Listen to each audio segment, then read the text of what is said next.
The Eastern churches have never been able to hold a single ecumenical council since the schism, not a single one, because the universal magisterium is tied with the Pope. Hello YouTube. I want to make a short video addressing what Voice of Reason says in this video. I think it's very troubling what he says here and is very inaccurate. So I want to address a few things, especially on the Orthodox side, and I want to clear a few things up. So Voice of Reason says that the Orthodox Church cannot hold an ecumenical council because it lacks the Pope, and the Pope is instrumental in holding these ecumenical councils. First, what is an ecumenical council?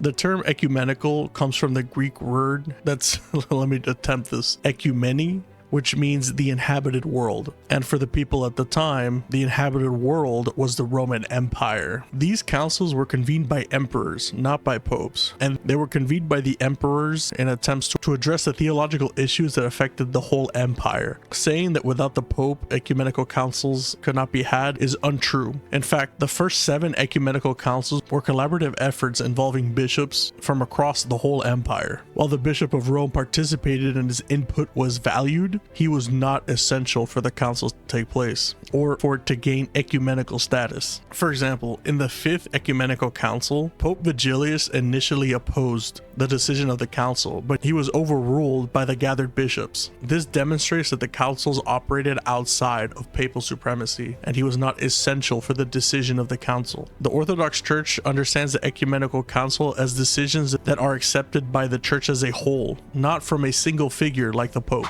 The Eastern churches have never been able to hold a single ecumenical council since the schism, not a single one. The Voice of Reason claiming that the Orthodox Church has not had any councils since is plain wrong. The Orthodox Church has had the Synod of Jerusalem in 1672. It also had the Holy and Great Council of 2016. Where they covered important topics like marriage and fasting, relationships with other Christians, and unifying jurisdictions outside traditional Orthodox lands. Now, these councils avoid doctrinal innovations while focusing on promoting unity and reinforcing unity in its core teachings. Overall, Orthodox ecclesiology emphasizes consensus among autocephalous churches rather than the centralized authority that the Catholic Church uses. And if you look at history, this mirrors what the early churches were like before the Great Schism. This issue of recognizing other baptisms and should we re-baptize converts that come in from Catholicism or Protestantism, those issues should not be issues in Orthodoxy. Voice of Reason also argues that we have disunity because of disagreements with baptism and rebaptism. That's not an issue of dogma, that's an issue of pastoral duties. And I already covered this on another short, but basically the dogmas are unanimous, but the archbishops give authority to the priests in order to allow them through their discernment if someone needs to be rebaptized or baptized, especially due to the changing environment we see here in the United States where you have churches promoting things that are heretical. These practices are only done that way in order to ensure safety. These practices are left to the priest because it's a case-by-case basis depending on where they came from, and it's only for the best of the person coming in to Christ's true church. You can even see some of this disunity in the Catholic Church,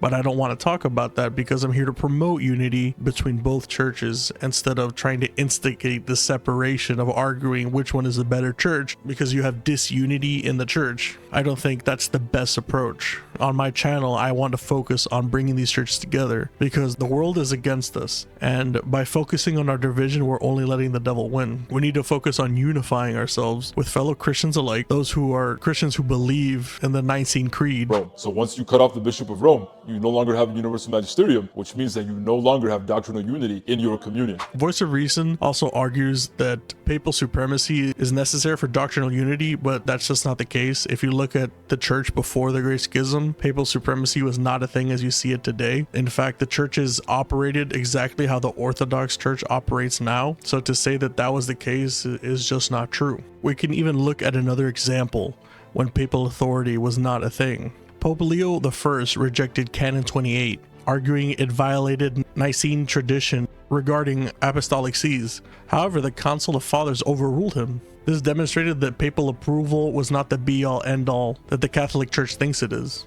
This example showed how early bishops derived authority from consensus among bishops rather than one papal authority. So what that means is that Eastern Orthodoxy has actually downgraded, and it's actually gone far away from its dogmatic beliefs that it held in the first millennium. So Voice of Reason also said that the Orthodox Church has downgraded its beliefs since the first millennia. I find that I don't even know what to say to that. That's funny because the church hasn't changed. How can it downgrade if it hasn't changed? It's been the same since. In fact, the Roman Catholic Church has added doctrines like indulgences and purgatory, while things in the Orthodox Church have remained the same. Nothing has been lost or downgraded. In fact, the councils we've had are to reinforce our unity. This issue of like recognizing other baptisms and should we like rebaptize converts that come in from Catholicism or Protestantism, those issues should not be issues in Orthodoxy because they were settled before the schism even happened. Issues like baptism have never been settled and have always been debated throughout the church's history, and there's no departure from it when you see it today in Orthodoxy, because baptism is an important thing.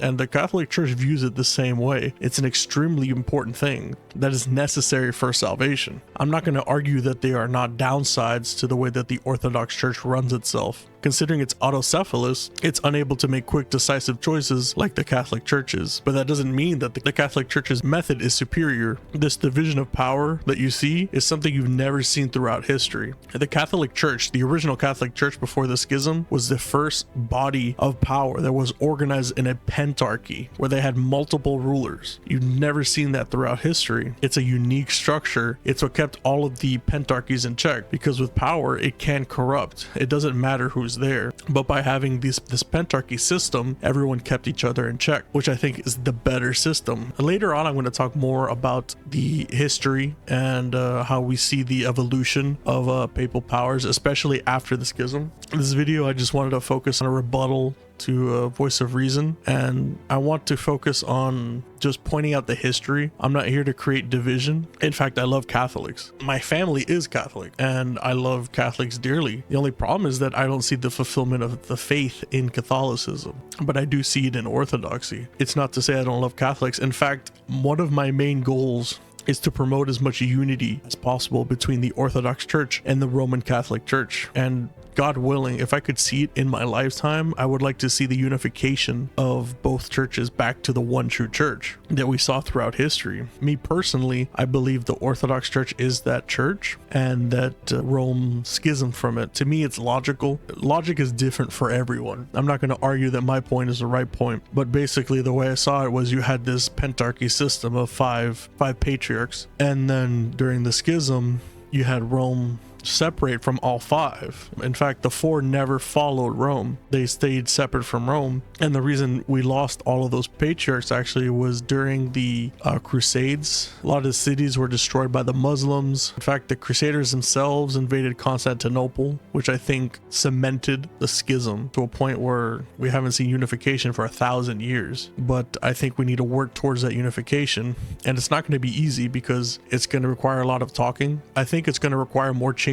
from the Roman Catholic side, letting go a lot of these papal powers, this papal infallibility, all these things that they added doctrinally that were never part of the original church, which you'll have a lot of people argue that they were, but I just believe what the church fathers believed from the time and what was practiced at the time by the church fathers and the one true church at the time. There's a lot of nuances to this, obviously. You see a lot of the things that led to the schism rising in the West as well as the East. A lot of politics were involved from both sides as well. I can't argue that it's all Rome's fault. It's not. It was definitely, it took two to tango and for the schism to happen. So I think it's important that we acknowledge that from both sides, that both sides were at fault for the schism, but we need to work towards unity. And there's a lot of doctrinal things and a lot of understandings that are keeping us apart. So I'm hoping that my channel can help towards that and help towards unity between the churches, because that's what Jesus Christ wants. He wants his body to be whole. I'd like to thank you all for watching my video. I hope you enjoyed. I'm trying my best to upload as much as possible. It's very difficult because I'm in a a very rigorous nursing program that is taking up a lot of my time. But I try to make as much videos as possible. If you like my video, please subscribe. I'd really appreciate it. I hope you enjoy my content. I do a lot of research before I post stuff. I want to make sure that I'm putting out as accurate information as I can find. There's one thing I don't like, and that's the spreading of misinformation. So if you notice, I have a lot of cuts because I like to make sure that everything I said was accurate. There was no false information being spread. I put a lot of work into these videos, and I would appreciate if you subscribe. If you don't, God bless you anyways. And I love you all, and God bless.